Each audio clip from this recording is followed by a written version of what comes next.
With a face like that, you can only scare children on Halloween, my brother-in-law joked at the wedding, and his mother added, "Don't embarrass us.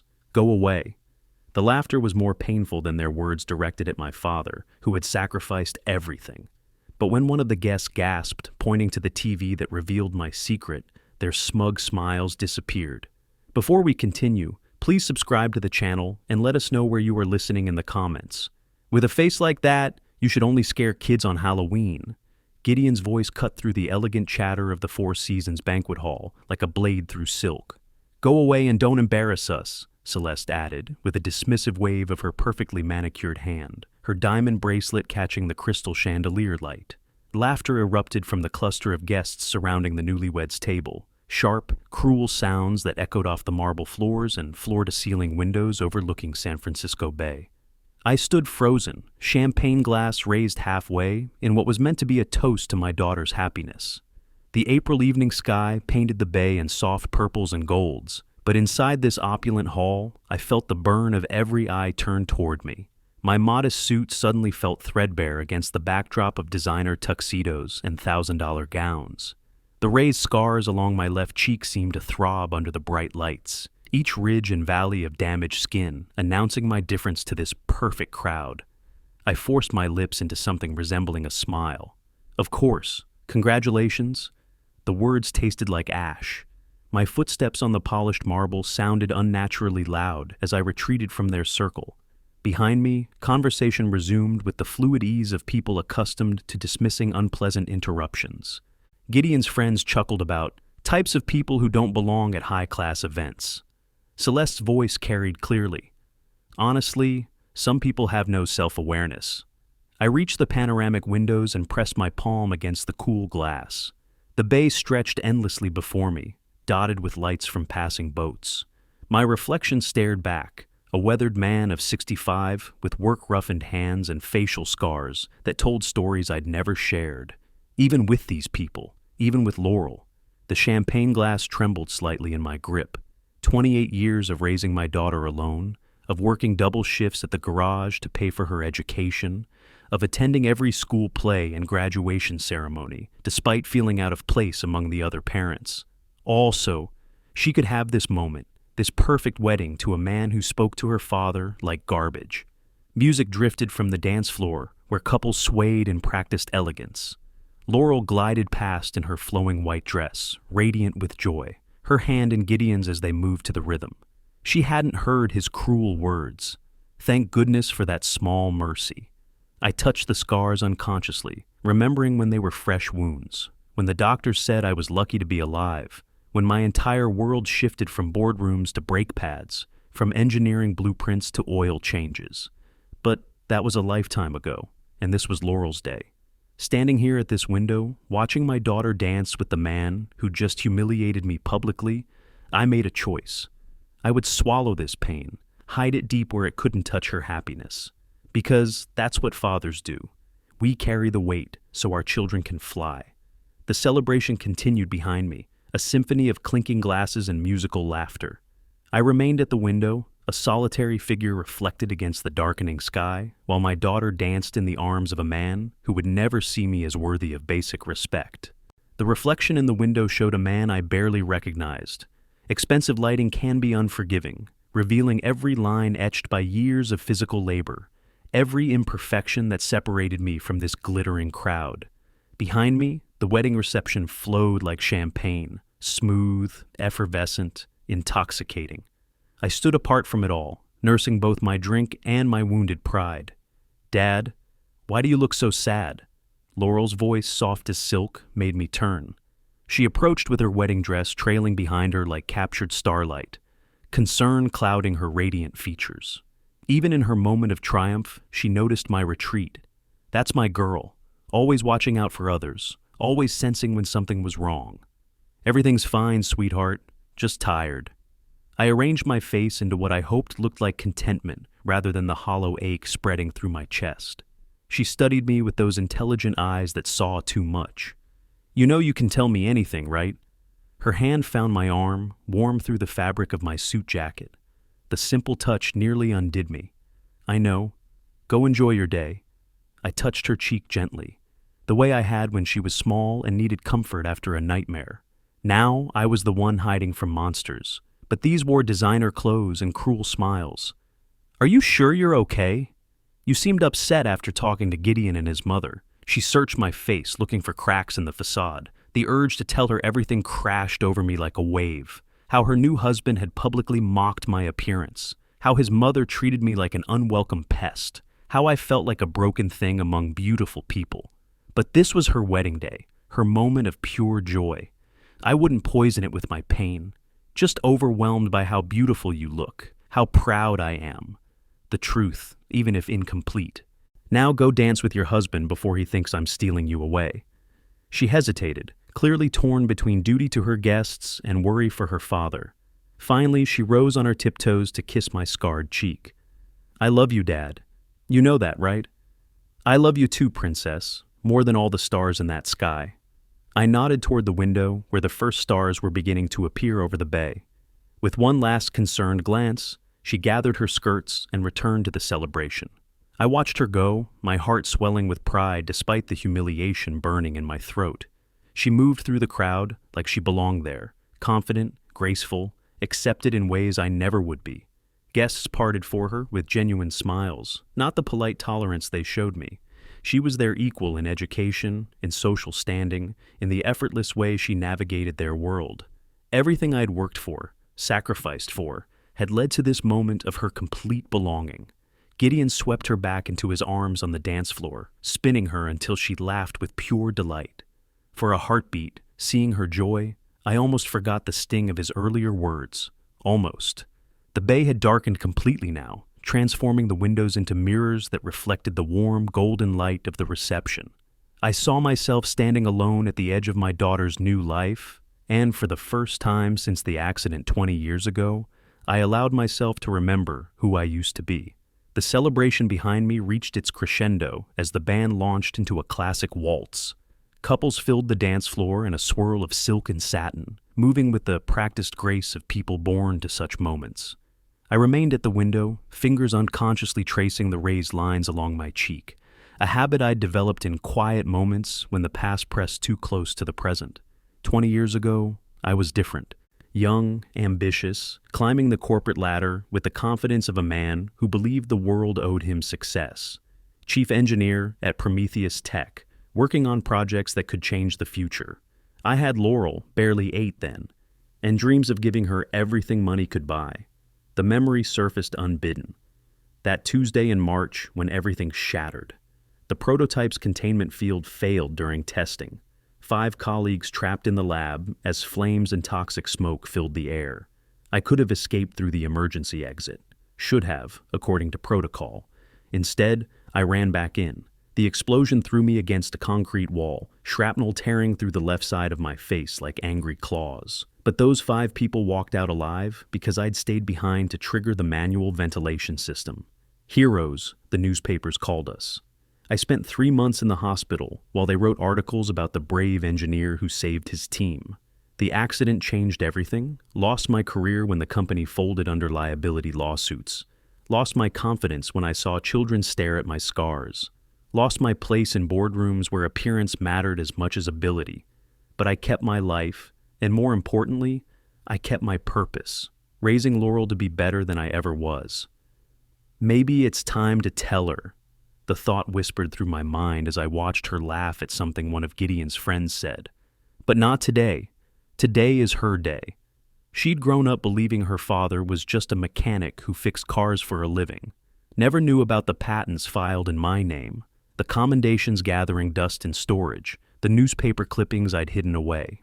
I'd chosen to be simply her dad, the man who packed her lunches and attended her soccer games. Not the engineer who'd once briefed government officials on classified technology. The irony wasn't lost on me. Gideon mocked my appearance without knowing he'd just insulted a man who'd risked his life for others. His mother dismissed me as lower class without realizing I'd once moved in circles that would make her social climbing look amateur. But that was exactly how I wanted it. Laurel loved me for who I was in her kitchen every morning, not for what I'd accomplished in some boardroom decades ago. She respected the man who taught her to change oil and balance checkbooks. not the engineer who designed systems she'd never understand. Tonight, watching her dance in the arms of a man who saw me as something to be ashamed of, I renewed that commitment to silence. Let them think what they wanted about the scarred mechanic who raised such a remarkable daughter. Some stories were worth keeping secret. The first stars appeared over San Francisco Bay, their light reflecting off the water like scattered diamonds. Inside the banquet hall, my daughter danced her way into a new life while I stood guardian at the threshold, protecting her happiness by keeping my own heroism hidden in the shadows where it belonged. Tomorrow, I'd return to my garage and my simple life. Tonight, I'd watch from the windows and let her shine without the complication of my complicated past. After all, sometimes the greatest act of love is knowing when to remain invisible. I pulled my gaze away from the bay's dark waters, letting the memory of my younger self fade back into the shadows where it belonged. The celebration behind me swelled with renewed energy, the band launching into another classic waltz, guests refilling champagne glasses, laughter echoing off the crystal chandeliers. Time to rejoin my daughter's special evening, even if I remained an unwelcome guest at my own family's table. As I turned from the panoramic windows, surveying the elegant crowd, something caught my attention. A figure standing near the bar, nursing the same whiskey he had held for the past hour. Unlike the other men in their pristine tuxedos, this stranger wore a simple navy suit that had seen better years. His weathered hands and intelligent eyes spoke of a life spent working with purpose rather than pursuing pleasure. Who is he? An old acquaintance? The man didn't fit with Gideon's elite circle or Laurel's tech colleagues. He moved through the crowd with the practiced invisibility of someone accustomed to observing rather than participating, not like the other guests who displayed their wealth and status like peacocks preening their feathers. This one had a different quality, an attentive gaze that seemed focused on something specific. Our eyes met across the crowded ballroom. He quickly looked away, turning his attention to his glass with studied casualness. But I'd caught that moment of recognition, the brief widening of pupils that suggested he knew exactly who I was. My pulse quickened with an emotion I couldn't quite identify. Curiosity mixed with something deeper, a protective instinct honed by 28 years of single fatherhood. I began moving through the crowd, weaving between dancing couples and animated conversation groups. The stranger seemed to sense my approach, drifting away from the bar toward the opposite side of the room. Not running exactly, but maintaining distance with the skill of someone who understood surveillance. When I changed direction, he adjusted his position accordingly, a subtle dance of pursuit and evasion that set my nerves on edge. The dim romantic lighting made it difficult to study his features clearly. Shadows fell across his face at different angles as he moved through the clusters of guests, using their bodies as natural screens. But something about his profile seemed familiar. The set of his shoulders, the way he held his head when listening to conversations without participating. I paused near the dessert table, pretending to admire the elaborate wedding cake while keeping him in my peripheral vision. He'd positioned himself by a pillar, partially hidden, but with clear sightlines to both the dance floor and my location. Professional behavior, military maybe, or law enforcement. But what was his interest in me? The thought that this stranger might somehow threaten Laurel's happiness made my jaw clench. She'd worked so hard for this moment, deserved this perfect evening without complications from her father's mysterious past. If this man had come here with some agenda related to my old life, I needed to know about it before it disrupted her celebration. But as I prepared to approach him directly, abandoning subtlety for confrontation, the ambient music began to fade. Someone near the television area was reaching for the remote control, adjusting the sound system. The stranger's attention shifted toward the screens, and for the first time all evening, I saw him smile. A cold smile that suggested he'd been waiting for exactly this moment. The music dimmed to a background whisper as the bartender adjusted the sound system for what looked like a routine evening news check. Francis, one of Gideon's university friends, stood near the large television mounted on the far wall, drink in hand, casually glancing at the screen while waiting for the bartender's attention. I remained focused on the mysterious stranger who had positioned himself with a perfect view of both the TV and my location. The evening news anchor's polished voice cut through the party chatter. Tonight, we remember a hero from the past, whose actions 20 years ago saved 5 lives but left him forever changed. The screen displayed a photograph that made my blood freeze. A younger version of myself in an engineer's jacket, standing proudly beside the Prometheus tech team. Francis's casual glance became riveted attention. His head swiveled between the television and me, recognition dawning with explosive clarity. "Oh my goodness, he's on television!" His voice carried across the banquet hall like a gunshot in a library. Conversations died mid-sentence. Every head in the room turned toward the screen, then followed Francis's dramatic pointing gesture directly to where I stood, frozen by the dessert table. A collective intake of breath rippled through the crowd, as guests realized they were staring at a living person whose image was simultaneously broadcasting on national television. "What? Where? Who is he talking about?" The whispers started immediately, building like a wave as more people made the connection between the photograph and the scarred man standing awkwardly among their elegant gathering. My champagne glass trembled in my grip. This couldn't be happening. Not here, not tonight, not on Laurel's perfect wedding day. The careful wall I'd built around my past was crumbling in real time, broadcast to an audience of my daughter's new in-laws and their judgmental friends. The news anchor continued with professional enthusiasm. Engineer Wilbur Crenshaw risked his life to save 5 colleagues when a prototype reactor failed during testing. The explosion left him permanently injured but alive, along with the 5 people he refused to abandon. The crowd's murmur grew louder. Phones appeared in hands as guests began recording this unexpected revelation. Someone gasped audibly when the screen displayed a side-by-side comparison. The young, confident engineer versus a recent photograph that must have been taken without my knowledge. The scars were clearly visible in both images, connecting past and present with undeniable clarity. I took an instinctive step backward, seeking the familiar comfort of the windows, but found myself trapped by the weight of dozens of stairs. 20 years of careful anonymity evaporating in seconds. The mysterious stranger stepped closer to the television, his satisfaction obvious now that his orchestration was bearing fruit. Laurel pushed through the crowd, her wedding dress trailing behind her like captured starlight.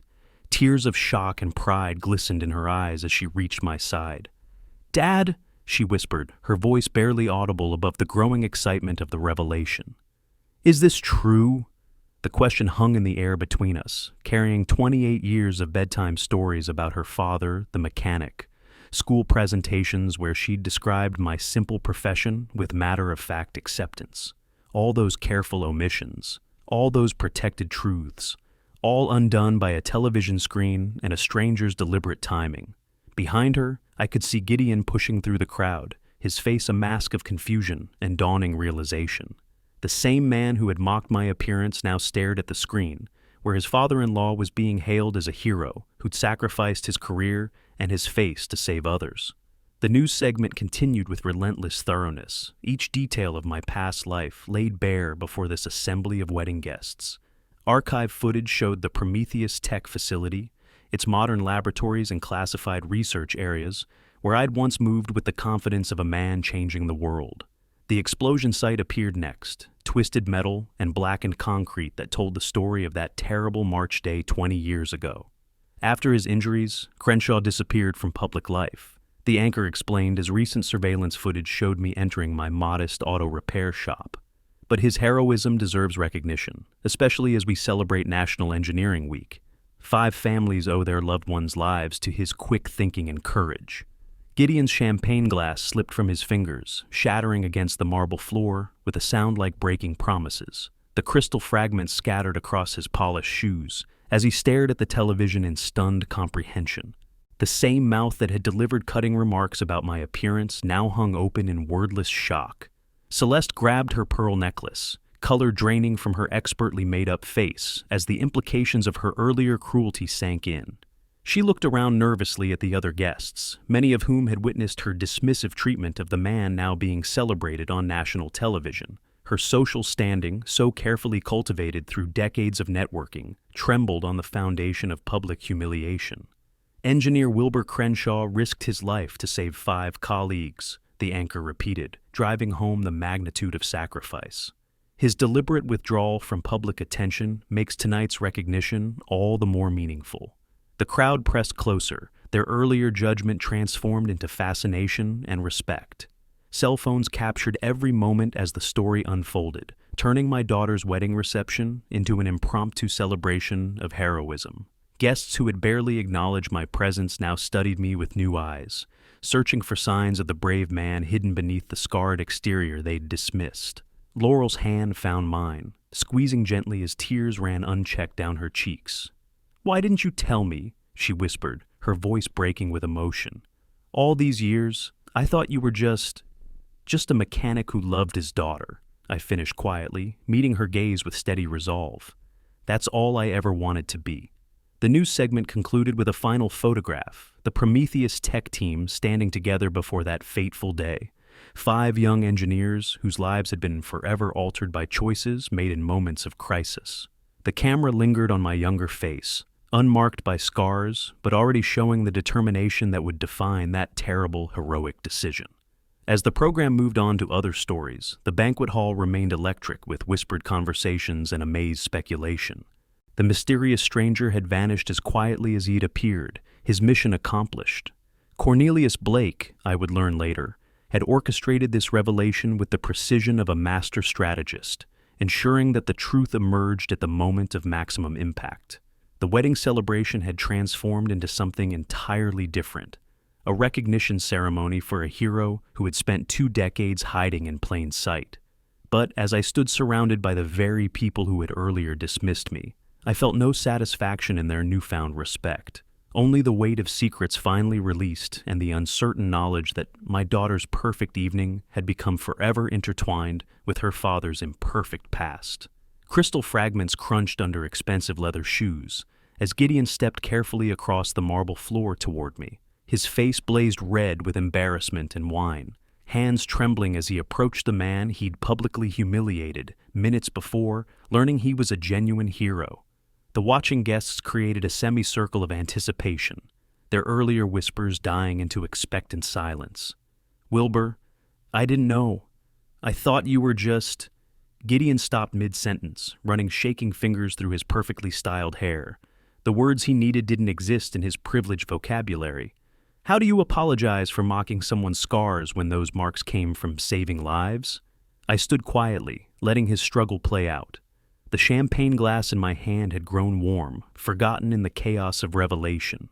Laurel's grip on my arm tightened protectively, her wedding dress rustling as she positioned herself slightly between us.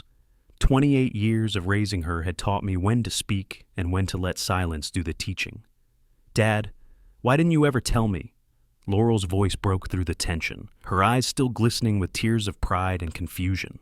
"All these years, I thought—" "I didn't want you to see me as a hero," I replied gently, touching her cheek with my free hand. "I wanted to be just your father." The simplicity of my explanation seemed to steady something in Gideon's expression.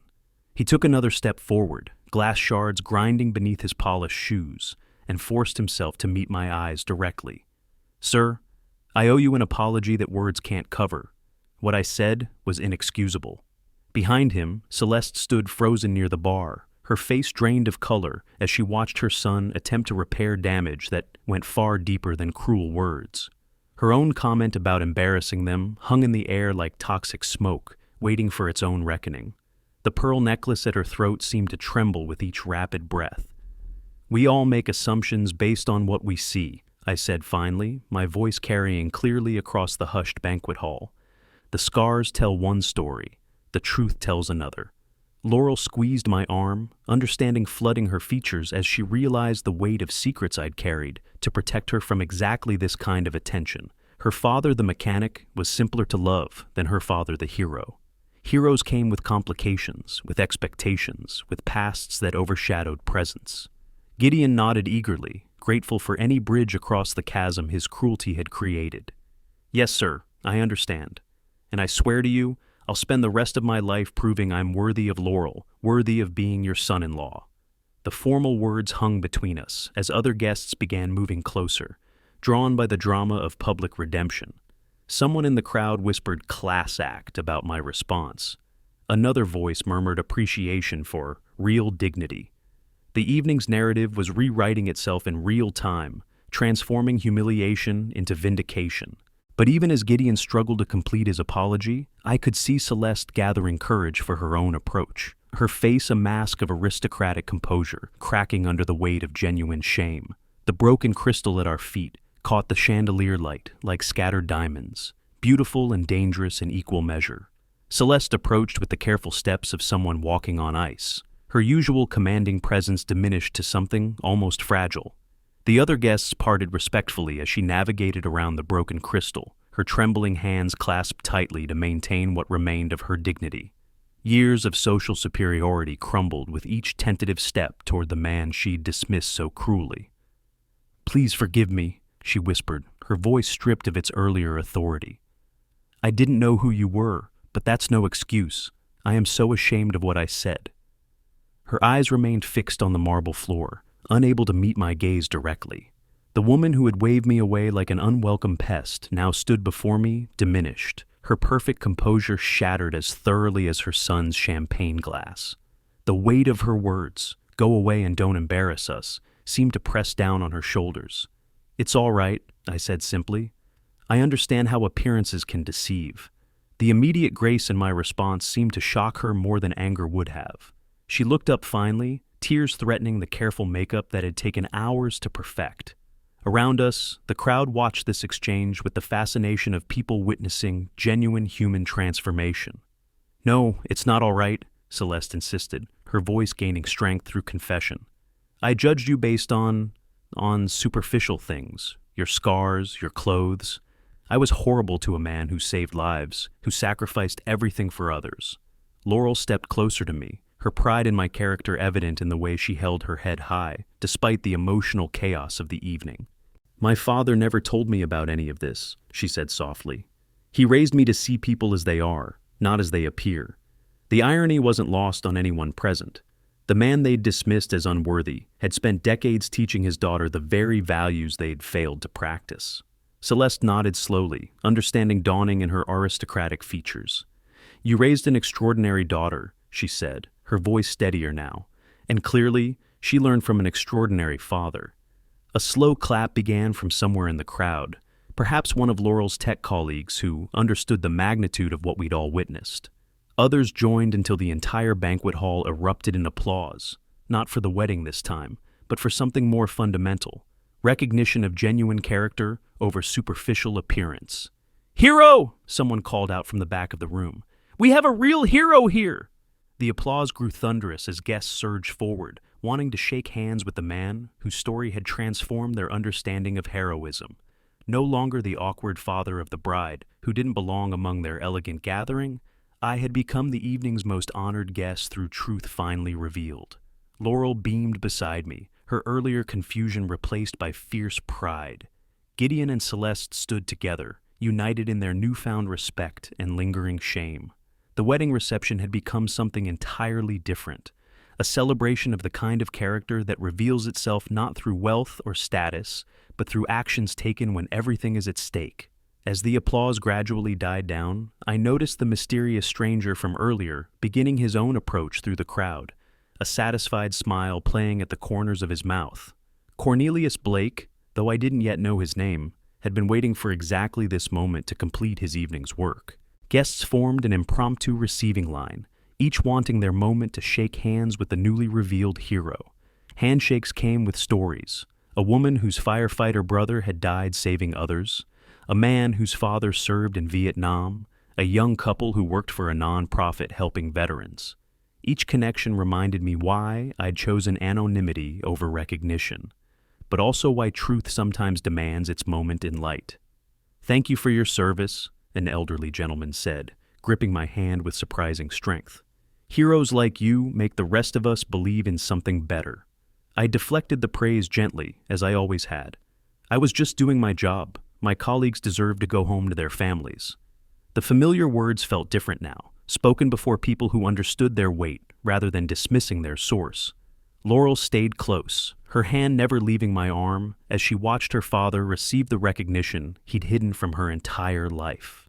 Each handshake, each expression of gratitude, added layers to her understanding of the man who'd raised her. Pride and confusion warred in her features as she processed decades of careful humility. Through the crowd, I watched the mysterious observer making his calculated approach. Unlike the other guests, who moved with the eager energy of people meeting a celebrity, this man advanced with the patience of someone who knew exactly how this conversation would unfold. When the last well-wisher stepped aside, he stood before me with a familiar smile that triggered memories I'd buried under years of deliberate forgetting. "Hello, old friend," he said, extending his hand with genuine warmth. "Cornelius Blake, remember me?" The name hit like a physical blow. "Corny!" I grabbed his hand, then pulled him into an embrace that surprised nearby guests. "What are you doing here? How did you—" "I'm a journalist now," he explained, his eyes twinkling with mischief I remembered from our engineering days. "I decided the world should know the truth about you, especially after witnessing tonight's little drama." Understanding crashed over me like cold water. The perfect timing of the news segment, the way he'd positioned himself to observe both the television and my reaction, the satisfied smile when my secret exploded across the banquet hall. "You orchestrated this entire revelation." "Someone needed to set the record straight," Cornelius said without apology. 20 years of hiding was quite enough, don't you think? Besides, watching those people learn who they'd really been talking to was worth the price of admission. Laurel leaned forward, fascination replacing confusion. "You arranged for that news story? You've been planning this?" "For months," Cornelius admitted. "I've been tracking your father's movements, waiting for the right moment. When I learned about the wedding, about meeting your new in-laws, well, timing is everything in journalism. The revelation of deliberate orchestration should have angered me, but instead I felt a strange relief. My friend had carried the burden of my story when I'd been too stubborn to share it myself. He'd given me something I'd never been able to give myself, public vindication of choices made in the moments of crisis. "You always were too clever for your own good," I said, shaking my head with reluctant admiration. "But thank you. I didn't know I needed this until it happened." Around us, the wedding reception had transformed into a celebration of friendship, loyalty, and the kind of bonds forged in fire and tested by time. Gideon and Celeste approached respectfully, no longer the dismissive in-laws, but people humbled by proximity to genuine heroism. The evening's cruel beginning had become its redemptive middle, with only the final chapter left to write. Conversations resumed in smaller groups as the initial excitement of discovery settled into something warmer and more sustainable. Cornelius stepped back graciously, allowing me this precious time with Laurel, while the crowd gradually returned to their wedding celebration. Staff members quietly swept away the last fragments of Gideon's broken champagne glass, erasing the physical evidence of the evening's dramatic turn. Gideon lingered nearby, his entire demeanor transformed from the cocky financier who'd mocked my appearance hours earlier.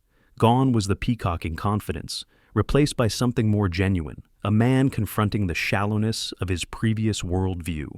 He approached Celeste near the bar, where she was actually helping staff arrange fresh napkins, her designer dress now showing small stains from practical work.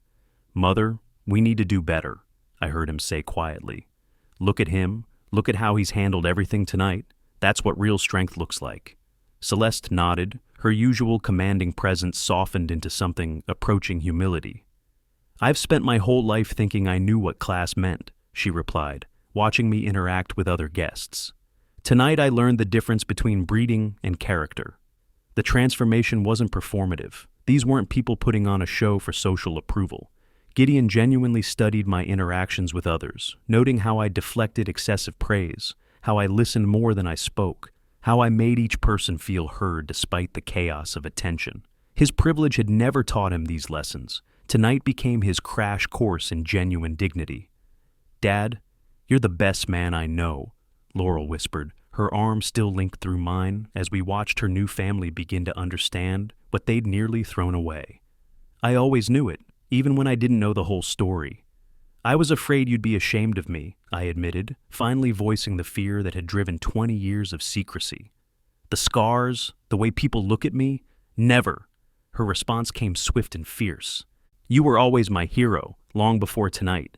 Now, everyone else gets to see what I've always known." The simple truth of her words healed something deep inside that I hadn't realized was still wounded. All these years of hiding, of choosing anonymity over recognition, of building walls around my past, and my daughter had loved me completely without needing any of it explained. Her respect had never been conditional on heroic acts or public vindication. Standing there in the golden light of crystal chandeliers, surrounded by people who now saw me as worthy of their attention, I felt a peace I hadn't experienced since before the accident. My scars weren't badges of shame anymore. They were simply part of my story, a story that apparently was worth telling after all. The evening coordinator approached respectfully, wireless microphone in hand. "Sir, if you'd like to address the gathering for the traditional toasts, we have everything ready." Her tone carried none of the dismissive efficiency she'd shown when I first arrived. Now, I was clearly the guest of honor at my own daughter's wedding.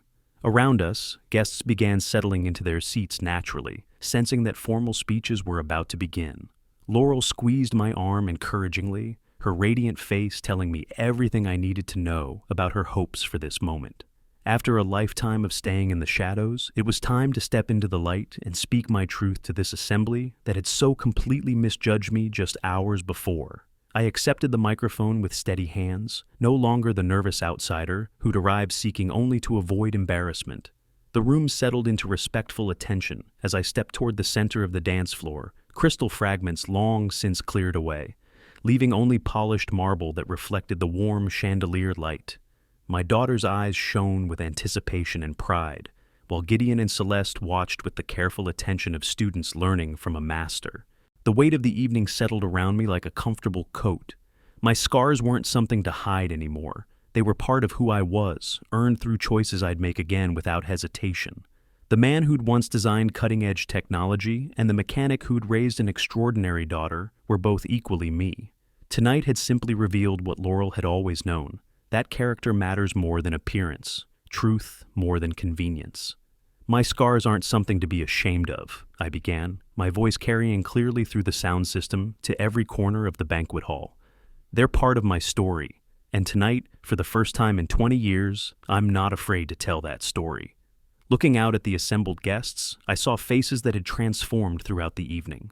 Earlier dismissal had become genuine respect. The same people who'd barely acknowledged my presence now hung on every word, understanding that they were witnessing something rare. A man who'd found his voice after decades of chosen silence. "I spent years believing that my past would somehow diminish my present," I continued, finding strength in each syllable. "That revealing my history would change how people saw me, how my daughter saw me. But tonight taught me that truth doesn't make us smaller. It makes us complete." Laurel dabbed at her eyes with a cocktail napkin, careful not to smudge her wedding makeup, but unable to contain the emotion of seeing her father finally claim his place in the world. Beside her, Gideon stood with newfound humility, no longer the man who judged worth by surface appearances. The room remained perfectly quiet, save for the distant sounds of San Francisco Bay beyond the floor-to-ceiling windows. Out there, the city sparkled with millions of lights, each one representing someone with their own hidden stories, their own moments of choice between easy and right. "When that reactor failed 20 years ago, I had a choice," I said, touching my scarred cheek without shame for the first time in decades. "Run to safety or stay to help. I stayed because that's who I am, the man who raised my daughter, the man who believes we're measured not by what we look like, but by what we're willing to sacrifice for others." Spontaneous applause rippled through the crowd, but I raised my hand gently, not yet finished with what I needed to say. This moment belonged to more than just my vindication. It belonged to love, to family, to the possibility of redemption that exists in every human heart willing to acknowledge its mistakes. "Now I know my daughter will always be proud of me," I concluded, raising the champagne glass that had survived this entire emotional journey. "Not because I'm a hero, but because I'm her father, and that's the only recognition I ever truly needed. To my daughter Laurel, to new beginnings, and to the truth that always finds its way to light," I declared, raising my glass toward the gathering that had become something far more meaningful than a wedding reception. "May we all have the courage to be completely ourselves, scars and all." The entire banquet hall erupted in applause, every guest rising to their feet in recognition of something they'd witnessed that transcended typical wedding celebrations. Crystal glasses caught the chandelier light as toasts echoed throughout the room, but the most important responses came from the three people whose opinions mattered most. Laurel rushed toward me, wedding dress flowing behind her like captured starlight, throwing her arms around my neck with joyful abandon. "The best day of my life just got even better," she exclaimed, loud enough for everyone to hear. "I couldn't be prouder to be your daughter." Before I could respond, Gideon stepped forward with purpose, his expensive tuxedo now seeming less important than the character he was choosing to display. "Wilbur, I want everyone here to witness this," he announced, his voice carrying across the room. "I'm sorry for my ignorance, my cruelty, and my complete failure to see the man standing before me. I promise to spend the rest of my life proving I'm worthy of your daughter and your respect." He extended his hand, not in the casual gesture of earlier politeness, but with the gravity of a man making a sacred commitment. When I grasped it, our handshake represented more than forgiveness. It marked the beginning of a relationship built on truth rather than assumption, respect rather than tolerance. Celeste approached last, her usual commanding presence replaced by something softer but no less powerful. "You've taught me more about genuine class in one evening than I learned in 60 years of social climbing," she said simply. "I hope you'll give me the chance to become worthy of calling you family." The sincerity in her voice surprised even me. This wasn't social performance or damage control. This was genuine transformation, the kind that happens when people encounter truth too powerful to dismiss or deny. She'd glimpsed what real dignity looked like and found her own wanting by comparison. Cornelius appeared at my elbow, pride evident in his weathered features. "20 years overdue, but worth the wait," he murmured. "Your colleagues would be proud to see you finally getting the recognition you deserve." Around us, the celebration resumed with new energy and purpose. What had begun as an elegant wedding reception had evolved into something rarer, a gathering where justice was served not through revenge but through revelation, where character triumphed over appearances, where a father's love proved stronger than a lifetime of hiding.